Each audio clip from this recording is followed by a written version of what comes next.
Who else really, really, really wants it to happen besides Sam Acho, who's sitting here? That would be Joe Burrow. He's been so vocal about keeping the band together. So I'm going to ask you the toughest question of all. Okay, Higgins, Chase, Hendrickson, rank them in order of priority for the Bengals. So the number one priority has to be Jamar Chase. And the reason why is because of your quarterback. I played outside linebacker. I'm a defensive-minded guy. But also you have to understand that you need to keep Joe Burrow happy. And so number one, get Jamar Chase re-signed. I think that's the biggest deal. Get him in long-term contract. Have him reestablish the wide receiver market because he won the Triple Crown. Number two, it's got to be defense, and it's got to be Trey Hendrickson. The reason why is this.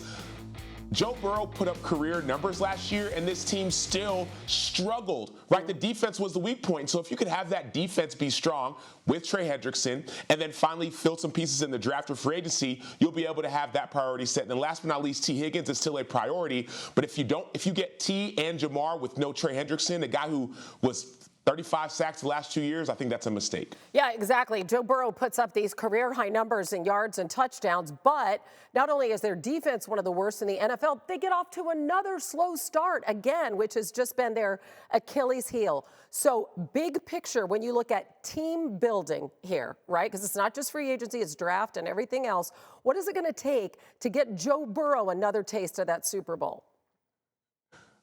Well, it's going to take the guys not named Joe Burrow. It's going to take the defensive side of the ball. So what the Cincinnati Bengals did, they have a new defensive coordinator, Al Golden. He came from Notre Dame. They're one of the best defenses in all of college football. And so that coordinator needs to come in and not only bring in a new, fresh mindset, but bring in some fresh pieces. When the first-round pick, 17 overall, I would argue go get a defensive tackle. Second-round pick, lean on the defensive side of the ball as well. And so for me, you have to have this resurgence of a defensive prowess. The Cincinnati Bengals team has an opportunity with the offense that is outstanding to be able to have a playoff caliber, a Super Bowl caliber team, but it's got to be led by the defense. We saw last year the Green Bay Packers brought in Jeff Hafley from college, a top 10 defense. Maybe that same college NFL defense could be a priority. Yeah, thanks a lot, Sam, for pointing out that they stole our defensive coordinator, Al Golden. Still trying to get over that, but we wish him well. Good luck, Al. Sam, we'll see you back in a bit. Jay.